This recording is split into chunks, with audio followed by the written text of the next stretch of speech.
오늘 우리에게 주신 하나님의 말씀은 누가복음 2장 41절부터 52절까지의 말씀입니다. 신약성경 91면에 있습니다. 하나님의 말씀 누가복음 2장 41절부터 52절까지 말씀입니다. 한 절씩 교독하시고 마지막 절은 함께 읽도록 하겠습니다. 그의 부모가 해마다 6월절이 되면 예루살렘으로 가더니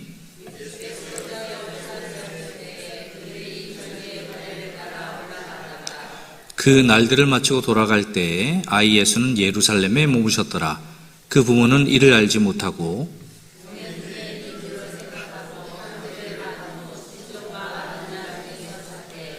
만나지 못하매 찾으면서 예루살렘에 돌아갔더니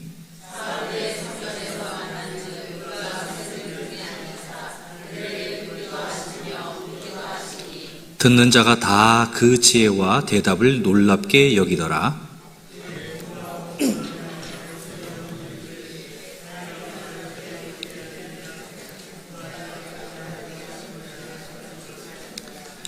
예수께서 이르시되 어찌하여 나를 찾으셨나이까? 내가 내 아버지 집에 있어야 될 줄을 알지 못하셨나이까? 하시니 예수께서 함께 내려가사 나사렛에 이르러 순종하여 받드시더라. 그 어머니는 이 모든 말을 마음에 두니라. 예수는 지혜와 키가 자라가며 하나님과 사람에게 더욱 사랑스러워 가시더라. 아멘. 기도하겠습니다. 하나님 아버지, 오늘도 저희에게 하나님의 말씀을 듣게 하시려고 이곳으로 부르신 줄 믿습니다. 주님을 예배하고 찬송함이 얼마나 저희들에게 기쁘고 영광스러운 일인지요. 주님께 올려드릴 것은 올려드리고 또 주님으로부터 받을 것은 받는 시간 되게 하여 주옵소서. 진리의 말씀이 주의 종을 통해 올바르게 대언되게 하시고 이 말씀을 옳게 분별하여 마음에 참된 진리로 잘 받아들이게 하셔서 그 말씀이 살아 역사하시는 하나님의 놀라운 능력이 되게 하시며 그 말씀이 삶으로 온전히 열매 맺게 하여 주옵소서. 예수님의 이름으로 기도하옵나이다. 아멘. 여러분, 우리가 자녀를 키우면서 참 많은 고민을 합니다. 그 중에서도 가장 마음에 쓰이는 건 우리 아이가 지금 잘 자라고 있는가, 정말 잘 자라고 있는가 라는 문제일 건데요. 이 아이가 태어난 지 2돌이 지났는데도 말을 잘하지 못하면 대단히 걱정이 됩니다. 7살이 되었는데도 또래보다 키가 너무 작다. 그래도 염려가 되죠. 왜 그렇습니까? 부모 마음에는 이 아이가 자기 나이에 맞게 몸도 자라고 생각도 자라고 또 정서도 건강하게 자라가주는 이 간절함이 바라는 마음이 있기 때문이에요. 또 하나 부모에게 바라는 게 있는데 아이가 자라면서 점점 더 사랑스러워지는 것, 그것을 부모는 간절히 원합니다. 어릴 때는 그저 예쁘고 귀엽기만 했는데 이 아이가 커갈수록 고집도 세지고 미운 말과 행동은 자꾸 늘어나고 이기적인 그런 모습이 많아지면 부모 마음이 참 속상합니다. 왜 이 아이가 이렇게 변했는가? 아이 때는 안 그랬을 텐데. 그런 생각이 들고 또 다른 사람들에게도 사랑 많이 받는 그런 아이로 자라길 그렇게 원했는데 그렇지 못한 모습에 마음이 아플 거예요. 그런데 여러분, 이 모습이 꼭 자녀 이야기만은 아닐 겁니다. 우리의 신앙도 똑같다고 생각합니다. 하나님께서 우리를 바라보실 때에도 이 사람이, 이 나의 자녀가 잘 자라고 있는가, 점점 더 사랑스러워지고 있는가, 이것을 하나님이 보신다는 겁니다. 우리가 예수님을 믿은 지 오래되었는데도 여전히 신앙이 어린아이 수준에 머물러 있다면 어떨까요? 늘 같은 문제로 계속 넘어지고 말씀을 들어도 별로 변화가 없고 기도도 형식적으로만 한다면 하나님 마음이 얼마나 안타까울까, 그런 생각을 해봅니다. 신앙은 시간이 지나면 그저 자연히 자라는 게 아니라 마음을 쓰고 노력을 해야 자라나는 것입니다. 또 한 가지는 성품인데요. 우리가 예수님을 믿으면서도 여전히 내 욕심만 계속 채우려 하고 조금만 손해보면 화를 내고 다른 사람을 배려하지 않는다면 그 신앙에서 어떤 과연 예수님의 향기가 드러나겠습니까? 좋은 향기가 아니라 오히려 주변 사람들을 힘들게 하는 그런 악취가 날 수도 있는 겁니다. 그러면 그 영향이 어디까지 갈까요? 가정에서, 직장에서, 심지어 교회 안에서도 좋지 않은 영향을 끼치게 된다는 이 이야기죠. 그래서 우리는 늘 스스로에게 물어야 합니다. 나는 지금 신앙이 잘 자라고 있는가? 나는 점점 더 사랑스러운 사람이 되어가고 있는가? 이것을 늘 질문하면서 점검하는 것이 우리 신앙상의 중요한 문제라고 생각합니다. 여러분, 오늘 본문은 예수님의 어린 시절에 있었던 한 사건을 보여준 뒤에 아주 중요한 한 구절로 마무리가 되는데요. 예수님께서 지혜와 키가 자라가시고 하나님과 사람에게 더욱 사랑스러워 가셨다라는 말씀으로 마무리가 돼요. 이 한 문장이 오늘 우리에게 참 많은 생각을 하게 만듭니다. 그래서 이제 그 배경이 되는 이야기를 먼저 한번 찬찬히 살펴보도록 하겠습니다. 오늘 본문은 예수님께서 12살이 되셨을 때 있었던 이야기인데요. 예수님의 부모인 요셉과 마리아는 해마다 유월절이 되면 예루살렘으로 올라가서 하나님께 예배 드리는 일에 대해서 아주 성실하게 지켜왔습니다. 당시에는 이 한 가정만 따로 그렇게 예루살렘에 움직이고 올라가는 게 아니라 친척들과 또 이웃들과 심지어는 그 마을의 이웃 모든 사람들이 큰 무리를 이루어서 함께 이동하는 풍습이 있었습니다. 그래서 올라갈 때도 같이 올라가고 예루살렘에서 집으로 내려올 때도 함께 내려오는 그런 풍습이 있었거든요. 그래서 또 집에 가까워지면 각자 흩어지는 그런 방식으로 이동을 했다는 얘기죠. 그렇게 예루살렘에 올라가서 8일간의 유월절이 끝나고 요셉과 마리아도 다른 사람들과 함께 집으로 돌아가기 시작했습니다. 그런데 길을 한참 내려가다 보니까 아들 예수가 보이지 않는 거예요. 하지만 그때는 워낙 큰 무리가 함께 움직이고 있었고 또 부모는 예수님이 아마 친척들이나 다른 또래들하고 함께 움직이고 있겠지라고 생각하니까 크게 신경을 쓰지 않았던 것 같습니다. 그래서 처음에는 크게 걱정하지 않았어요. 그런데 해가 저물고 저녁이 되어서야 사람들을 하나하나씩 살펴보게 되었고 그제야 아들 예수가 보이지 않는다는 걸 알게 된 것입니다. 그 순간 요셉과 마리아의 마음이 얼마나 놀라고 불안했을까요? 이 아이가 혹시 어디서 길을 잃은 게 아닌가? 누군가와 함께 있겠지? 그런 마음에 친척들, 이웃들 사이에서 다니면서 샅샅이 뒤져봤는데 어디에도 예수님의 모습은 보이지가 않는 거예요. 시간이 지나면서 마음은 점점 더 급해지고 불안이 점점 더 커졌을 겁니다. 결국은 다음 날 더 이상 집으로 내려가서는 안 되겠다 판단을 했고요. 두 사람은 다시 예루살렘으로 발걸음을 옮기죠. 혹시 무슨 일이 생긴 것은 아닐까 그런 생각에 걱정 반 두려움 반 계속 그들의 마음을 짓눌렀을 겁니다. 예루살렘에 다시 도착한 뒤에 곳곳을 뒤지면서 예수님을 찾아다녔는데 마침내 성전에서 아들 예수를 발견하게 됩니다. 부모의 눈앞에 펼쳐진 장면은 그런데 너무나 뜻밖의 장면이었어요. 이 소년 예수님이 아무 일도 없다는 듯이 아주 태연하게 성전에 앉아 있었던 거예요. 그것도 혼자 있는 게 아니라 율법을 가르치는 선생들 사이에 앉아서 그들과 이야기를 나누고 있다는 거죠. 단순히 듣기만 한 것이 아니라 질문도 하고 또 대답도 하면서 말이에요. 그 모습을 본 사람들이 깜짝 놀랍니다. 도대체 이 아이가 누구길래 이렇게 지혜롭게 말하는가?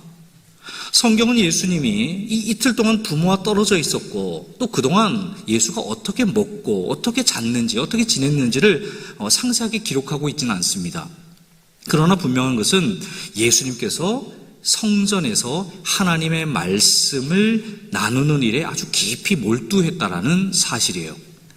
그 모습을 본 어머니 마리아가 참다 못해 이 말을 꺼냅니다. 아이야, 어찌하여 우리에게 이렇게 했느니? 보라, 너의 아버지와 내가 근심하여서 너를 찾았노라. 그래요. 여러분, 이 말이 성경에는 비교적 이렇게 차분하게 기록이 되어 있고 제가 그렇게 차분하게 표현을 했지만 사실 목소리가 큰 목소리로 얘기했을 수도 있고 그 목소리가 떨렸을 수도 있습니다. 예수야, 너 왜 그랬니?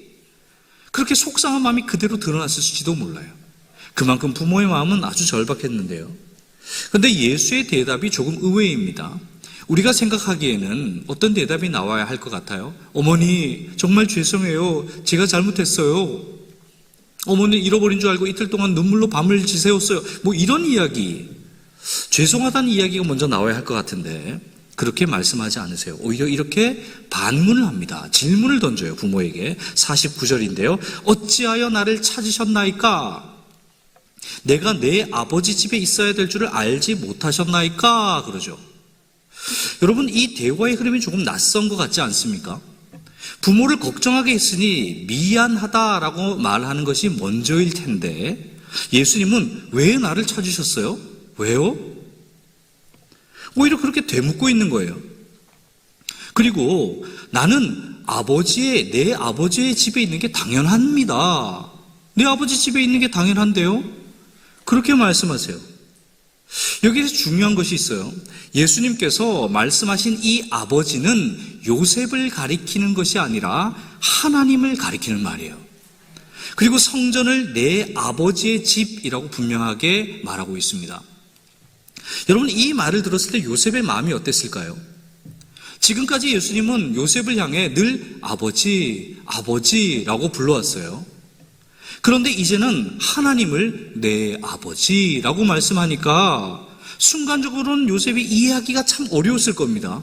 그래서 50절에 그 부모가 그가 하신 말씀을 깨닫지 못하더라 그래요. 예수께서 하신 말씀이 뭔지를 깨닫지 못했다고 이야기를 하는 거예요. 그러나 여기서 우리가 오해하지 말아야 할 게 있는데요. 예수님이 아버지 요셉을 부정하거나 말하자면 이제 당신은 내 아버지가 아니에요, 그런 말이 아니고 아버지 요셉과 이제부터는 인간적인 관계를 끊으려고 이런 말씀을 한 게 아니라는 겁니다. 오히려 이제 예수님께서 자신의 정체성을 보다 분명하게 인식하시기 시작했다는 것을 지금 드러내고 있는 거예요. 그동안 예수님은 요셉과 마리아의 아들로서 그 부모 아래에서 부모의 돌봄을 받으며 보호를 받으며 그 가정 안에서 자라는 아주 평범한 아이의 모습으로 살아온 거예요. 그러나 그가 점점 자라가면서 자신이 단순한 인간이 아니라 하나님과 특별한 관계를 가진 존재라는 것을 이제 깊이 인식하게 되는 시점이 온 거죠. 그리고 12살이라는 이 시점에서 그 정체성을 처음으로 분명하게 그 부모에게 드러내고 있는 겁니다. 그래서 내가 내 아버지 집에 있어야 한다, 이 말은 단순한 어떤 고집이 아니라 자기 사명을 점검하고 확인한 후에 그 사명에 대한 고백이라고 할 수 있어요. 그게 뭐냐면 나는 하나님께 속한 사람이고 하나님 아버지의 뜻 안에서 살아야 하는 존재, 바로 그 존재가 저입니다 라는 선언과도 같은 말씀이라는 거죠. 그렇다고 해서 이때부터 예수님과 부모 사이가 이제 어색한 관계가 되었다거나 예수님이 이제 육신의 부모를 무시하기 시작했다, 그런 의미는 아닙니다. 오히려 더 반대예요. 그 반대입니다. 51절 상반절에 보면요, 예수께서 함께 내려가사 나사렛에 이르러 순종하여 받드시더라, 이렇게 얘기해요. 순종하여 받드시더라. 누구께 순종했다고요? 그의 부모에게 순종했다라는 의미입니다. 여러분, 이 부분이 대단히 중요합니다. 예수님은 이미 12살에 하나님의 아들이라는 분명한 자의식을 가지고 있었습니다. 그런데도 불구하고 여전히 그 이후에도 부모에게 순종하며 살았어요. 그것도 하루 이틀이 아니라 공적인 사역을 시작할 때까지 무려 몇 년요? 18년이라는 시간, 그 긴 시간 동안 부모에게 순종하며 살았다는 이야기입니다. 그 기간 동안에 예수님은 가정 안에서 부모를 공경하며 살았고요, 형제들과 함께 생활하면서 인간관계를 배우셨고요, 이웃들과 어울리는 사람으로서 계속 성장해 나간 것입니다. 때로는 오해도 있었을 거죠. 작은 갈등도 분명히 있었을 겁니다. 그러나 그 모든 과정을 통해 예수님은 참 인간으로서 그렇게 자라갔던 겁니다. 여기서 우리는 아주 중요한 사실 하나를 깨닫게 되는데요. 예수님은 하나님의 아들이시지만 동시에 이 땅에서 자라가야 하는 사람으로 오셨다는 거죠. 그래서 부모의 돌봄이 분명히 필요했고 가정이라는 울타리 안에서 배워야 할 게 너무 많았던 겁니다. 그리고 더 중요한 것은 예수님께서 우리에게 본을 보여주셨다라는 그 점이에요. 부모가 완벽해서 순종하는 게 아니라, 여러분, 자녀가 부모에게 순종하는 것은 부모가 완벽해서 온전해서 순종하는 게 아닙니다. 그것을 예수님이 보여주는 거예요. 혹시 부모가 많이 배우지 못했을 수도 있고 부족한 점이 있을 수도 있습니다. 그래도 하나님께서 세워주신 부모라면 그 부모를 부모로 인정하고 공경하는 것이 바로 하나님의 뜻이라는 것을 예수님이 몸소 이렇게 보여주신 것입니다. 또 한 가지 우리가 깊이 생각해야 할 부분이 있는데요. 예수님께서 부모에게 순종하며 사셨다라는 것은 12살의 예수님이 이미 모든 것이 이제 완성된 존재로 이 땅에 오신 것이 아니다라는 것을 보여줍니다. 예수님은 하나님의 아들이시지만 동시에 우리와 같은 몸을 입고 오신 사람으로 태어나셨어요. 그리고 사람으로 자라갔습니다. 그래서 예수님도 성장이란 과정을 계속 거치신 거예요. 성장. 때로는 배우고, 때로는 경험하고, 때로는 시행착오를 겪으면서 조금씩 자라나신 겁니다. 부모의 돌봄이 분명히 필요했습니다. 가정 안에서 형제들과 관계를 맺으면서 그렇게 살아간 거죠. 함께 지내면서 자녀들과 형제들과 때로는 경쟁도 했을 거고요. 또 사랑을 나누는 법도 배우면서 그렇게 자라갔을 겁니다. 이웃의 관계도 마찬가지겠죠. 사람들과 어울리다 보면 반드시 오해가 생기고 마음이 상하는 일도 생기고 갈등도 겪게 돼요. 그러나 그 모든 과정을 통해 사람은 더 깊어지고 더 넓어지고 더 성숙해질 수 있는 것입니다. 예수님도 바로 그러한 길들을 12년 동안 그렇게 걸어가셨습니다.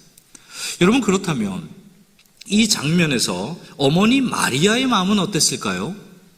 사흘 동안 애타게 찾다가 겨우 만난 아들이 내 아버지는 하나님입니다. 나는 아버지 집에 있어야 합니다. 라는 그런 말을 들었을 때 얼마나 놀라고 또 마음이 복잡했을까요? 그런데 성경은 마리아의 반응을 아주 단순하지만 아주 담백하게 이렇게 이야기하는데 51절 하반절을 보시면요. 그 어머니는 이 모든 말을 마음에 두니라 그래요. 이 모든 말을 마음에 두니라. 여러분, 이게 되게 중요한 태도입니다. 그 뜻이 무엇인지 마리아는 다 그 말을 이해하지 못했을 겁니다. 그 뜻이 무엇인지 설득 깨닫지 못했을 거예요. 그런데도 그냥 흘려버리지 않았다는 거예요. 흘려듣지 않았다는 거예요. 무슨 말인지 모르겠다. 그냥 무시하지 않았다는 겁니다. 그 말씀을 마음에 담아두고 계속 생각하고 되새기고 간직했다라는 의미입니다. 여러분, 이게 신앙이에요. 다 이해가 되어야만 받아들이는 게 아니라 이해되지 않아도 하나님으로부터 온 말씀이라면, 그것이 진리의 말씀이라는 걸 인정한다면 다 이해되지 않고 깨닫지 않아도 마음에 간직하고 품고 되새기고 묵상하고 그 뜻을 이해하려고 계속 노력하는 것이죠. 이게 바로 신앙의 모습이라는 거죠. 아마 마리아는 그 이후로 이 말을 계속 떠올렸을 거라고 저는 생각합니다. 내 아버지 집에 있어야 한다.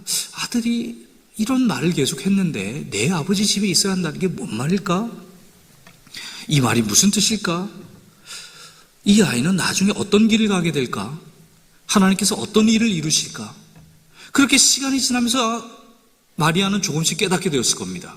그리고 훗날 예수님이 십자가를 지고 골고다 언덕을 올라가실 때 마리아는 그 모든 장면을 바라보면서 이 말에, 이 예수의 12살에 했던 그 말의 의미가 무엇인지를 깊이 깨닫게 되었을 겁니다. 얼마나 마음이 찢어지는 고통이었을까요? 그러나 그 고통 속에서도 내 아들 예수가 하나님의 뜻을 지금 이루고 있구나. 저 십자가의 길을 통해서 하나님의 뜻을 이루고 있구나. 그 믿음으로 하나님의 계획 앞에 순종하는 자기의 마음을 품게 되었을 거라는 거죠. 여러분, 마리아가 특별한 사람이어서 이렇게 생각할 수 있었던 게 아닙니다. 말씀을 마음에 담아두었기 때문에 그 말씀이 마리아 안에서 살아 움직이게 되었고 결국 그녀의 신앙을 계속 자라게 만든 것이죠. 말씀을 마음에 간직하고 마음에 두는 것이 그래서 너무너무 중요합니다. 여러분, 우리는 예배 시간에 말씀을 들으면서 감동을 받을 때가 혹 있습니다. 오늘 말씀 너무 좋았습니다. 은혜가 됩니다.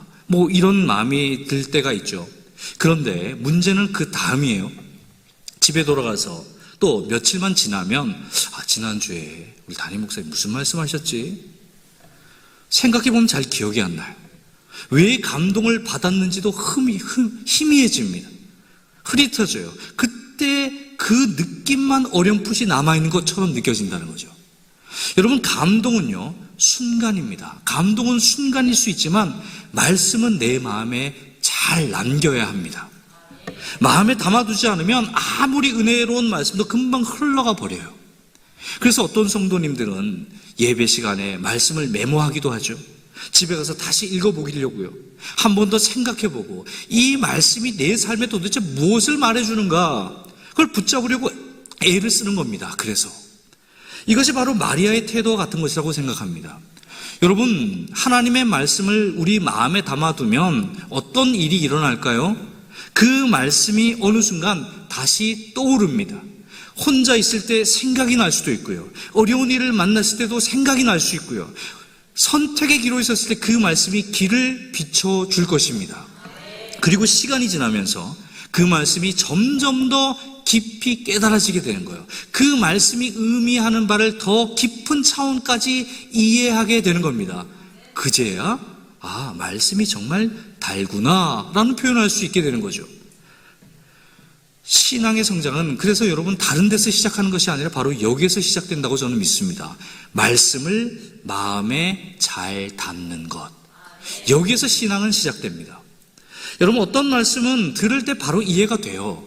그런데 어떤 말씀은 너무 이해가 안 됩니다. 들어도 뭔 말인지 몰라요. 그렇다고 해서 그 말씀을 버리지 마십시오. 오히려 그런 말씀일수록 마음에 더 담아두고, 하나님, 이 말씀이 도대체 무슨 뜻입니까? 그렇게 계속 묵상해 보십시오. 그리고 또 찾아보십시오. 또 물어보십시오. 그럴 때 하나님께서 지혜를 주시고 깨닫는 은혜를 주신다는 거예요. 그래서 말씀이 어느 순간 이거였구나, 그렇게 시야가 확 열리는 거죠. 그때 오는 감동은요 훨씬 더 깊고 오래 갑니다. 그래서 우리는 말씀을 듣는 데서 절대로 멈추지 않고 묵상하고 때로는 암송도 하고 다른 성도들과 나누면서 잘 정리해가는 과정도 필요한 것이에요. 그렇게 할 때 말씀이 그저 머리에만 남는 것이 아니라 내 마음에 뿌리를 깊이 내리게 된다는 겁니다. 이 신앙의 진보를 우리는 경험하게 됩니다. 이제 여러분 다시 예수님의 이야기로 돌아가 보겠습니다. 성전에서 율법 선생들과 대화를 나누면서 놀라운 모습을 보였던 이 12살 예수님은 그 이후에 단번에 완전히 온전히 신적인 그런 성장을 한 번에 이루셨을까요? 모든 것을 다 깨닫고 그 자리에서 바로 십자가의 길을, 이제 내가 12살인데 십자가의 길을 18년 동안 준비해야겠다 그랬을까요? 그렇지 않습니다. 예수님은 12살 무렵에 비로소 중요한 깨달음을 가지기 시작했어요. 나는 사람의 아들이면서 동시에 하나님의 아들이다. 그리고 내가 이 땅에서 해야 할 일은 하나님 아버지의 일이다. 이 사실에 눈을 뜨기 시작한 겁니다. 눈을 뜨기 시작했어요. 이전까지는 요셉과 마리아의 아들로서 그 가정 안에서만 살아왔습니다. 장자로서 가족을 도왔고요. 부모를 의지하면서 자라왔죠. 그러나 이제는 조금 달라집니다. 여전히 자신의 부모에게 순종하고 그들을 섬기지만 그 마음의 중심에는 뭐가 달라졌느냐? 하나님의 아들로서 이제 나는 무엇을 해야 하는가? 이 질문이 자리 잡기 시작했다는 거예요. 다시 말해 자기 자신의 정체성을 깨닫고 그에 따른 사명을 고민하기 시작했다는 겁니다. 기도하며 생각하고 기도하며 또 생각하고 하나님 아버지의 뜻이 무엇인지 계속 알아가려는 놀라운 삶이 이제 시작이 된 거예요. 여러분, 이게 되게 중요합니다. 사람은요, 내가 누구인가를 알게 되면 그 다음에 내가 무엇을 해야 하는가라는 것을 알게 돼요. 그건 자연스러운 거예요. 누구인지를 모르면서 뭘 해야 되는지 넘어갈 수가 없습니다. 예를 들어 하나 들어보겠습니다. 어떤 아이가 아주 큰 기업을 가진 이 집안에서 태어났다고 해요. 어릴 때는 그저 좋은 환경, 그 좋은 환경을 누리며 살 뿐입니다. 그런데 어느 날 내가 어떤 집안의 아들인가를 분명히 깨닫는 시점이 옵니다. 그러면 생각이 달라져요. 내가 나중에 이 놀라운 이 큰 일을 맡게 될 수 있겠구나. 그러면서 자연스럽게 뭔가를 준비하게 돼요. 공부도 더 열심히 하게 되고 책임감도 더 생기고 아버지의 뜻을 이해하려고 노력하게 되는 겁니다. 내가 어느 집안에 누구로 태어난지를 깨닫게 되면요. 마찬가지예요.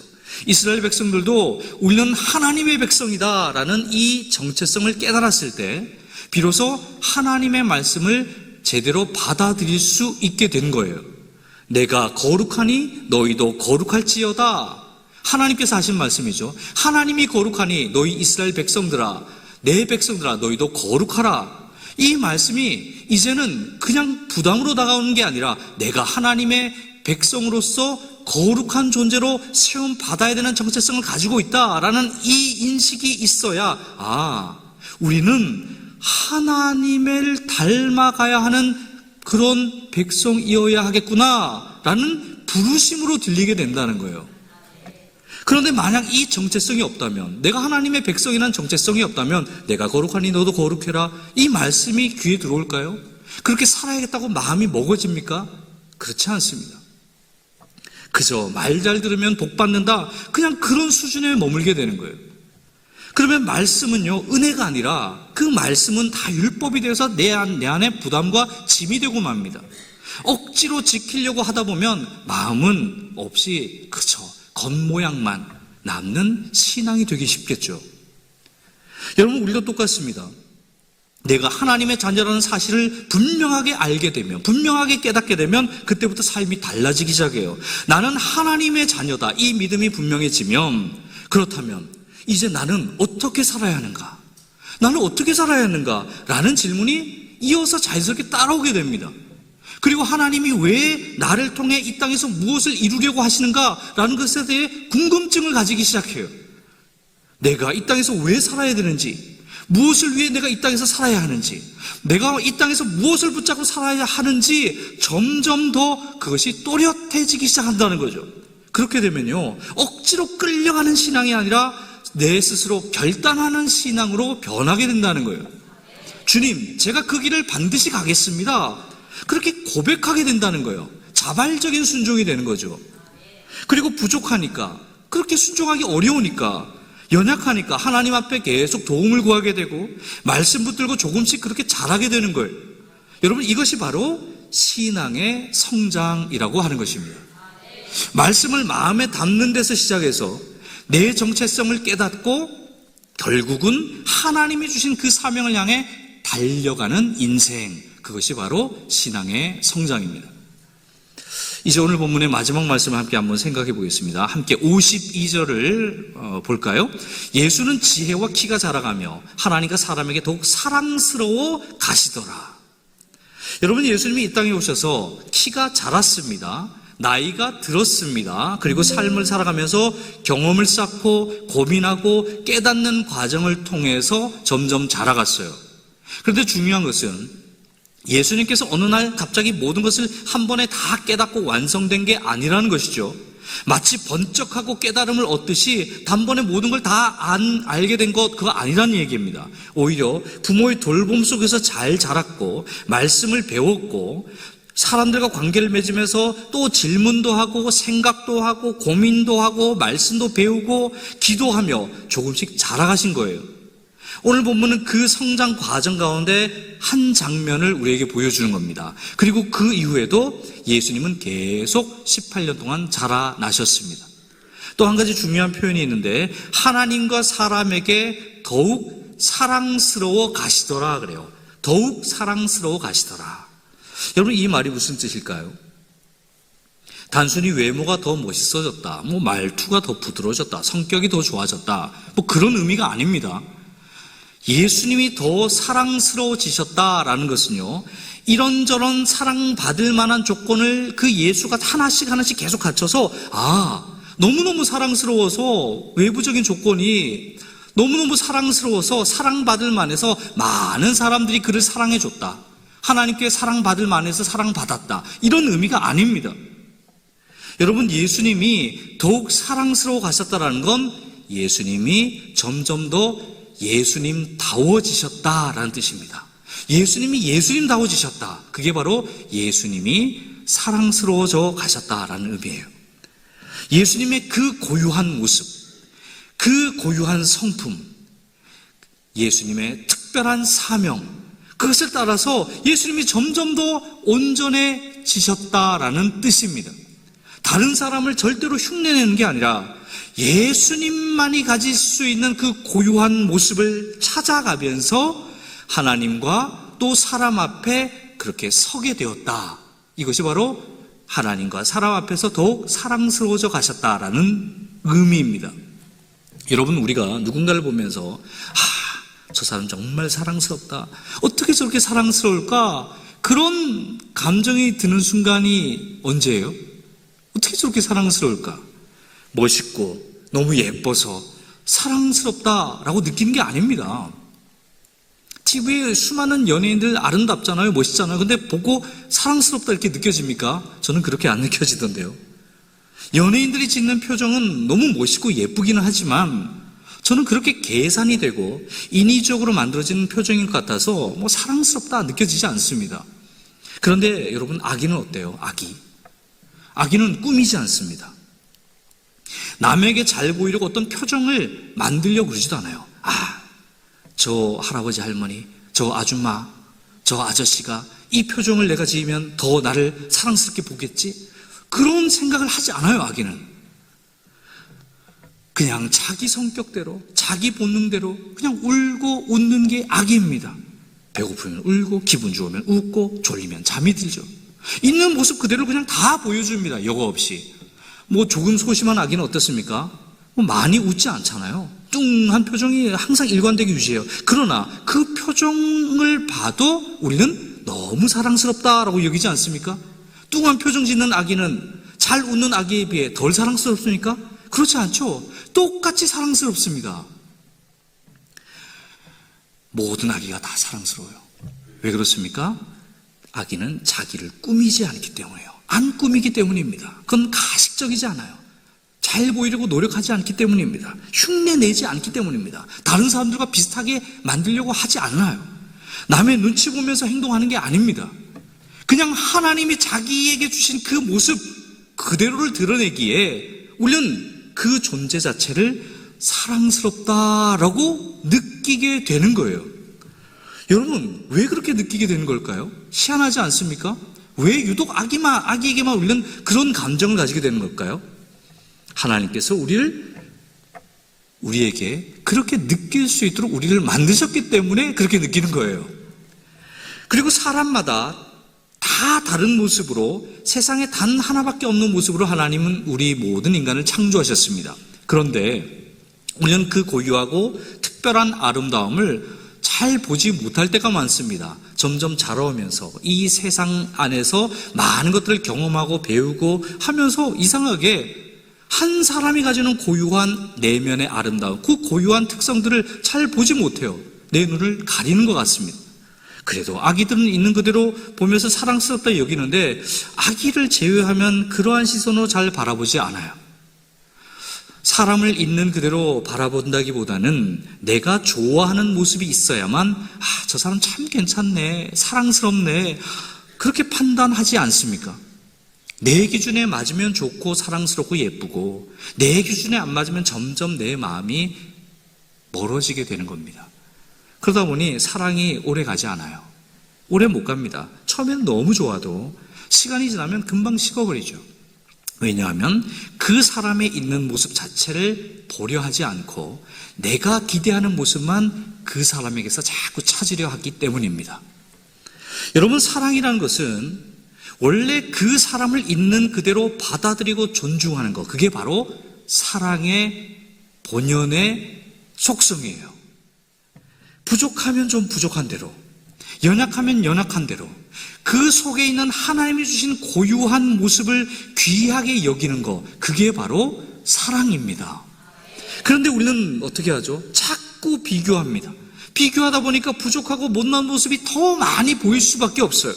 그래서 그런 모습을 사랑스럽게 바라볼 수가 없는 겁니다.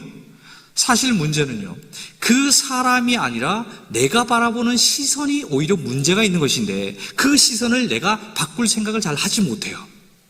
그러나 여러분, 하나님은 우리를 그렇게 바라보지 않으세요. 하나님은 우리의 부족함만 보시지 않고 우리 안에 있는 특별하고 고유한 그 모습, 하나님이 만드신 그 자체를 보시고 사랑스럽게 여기십니다. 그래서 하나님 앞에 우리가 나아갈 때 부족하면 부족한 대로, 연약하면 연약한 대로 그대로 솔직하게 하나님께 나아가면 되는 거예요. 뭐 사랑스럽게 보이려고 치장할 필요가 없습니다. 지금 내 못난 모습을 하나님이 보시면 어떨까? 뭐 그런 생각하지 말고 자신의 고유한 모습을 그저 수용하고 인정하고 자기를 향한 하나님의 뜻을 발견해 나가면서 사명감으로 내 인생 그렇게 살아가려고 노력하면 되는 것입니다. 남들이 뭐라 하는 것에 너무 신경 쓰지 말고 내 속사람을 빚어가시는 하나님의 계획, 하나님의 섭리를 내가 한번 신뢰해 보면서 나만의 삶을 살아갈 때 우리는 하나님과 사람 앞에서 더욱 사랑스러운 모습이 반드시 되어갈 것입니다. 그리고 여러분, 우리도 사람을 볼 때 좀 눈이 바뀌어야 할 것 같아요. 저 사람 왜 저럴까? 좀 그렇게 바라보는 것보다는 하나님이 저 사람 안에 주신 특별한 모습은 무엇일까? 저 사람의 고유한 아름다움은 어떤 게 있을까? 이런 좀 생각을 하면서 그 사람만의 사랑스러움을 찾아가면 좋을 것 같습니다. 이러한 눈이 만약 우리에게 열린다면 조금 우리 가정도 달라지고 교회도 달라지고 우리의 인간관계도 좀 달라질 걸로 저는 생각합니다. 서로를 있는 그대로 조금 더 이해하게 되고 더 따뜻하게 대하게 될 줄로 믿습니다. 여러분, 오늘 모두 우리가 그런 눈을 회복할 수 있기를 예수님의 이름으로 축복합니다. 여러분, 예수님이 자라가며 더욱 사랑스러워 가신 그 성장과 성숙의 발걸음이 저와 여러분의 삶과 또 신앙 안에서 아름다운 꽃을 피워낼 수 있길 바라요. 여러분, 하나님은 여러분을 이 시간에도 거룩하고 아름다운 사람으로 너무 만들어가고 싶어 하시는 게 바로 우리 하나님 아버지이십니다.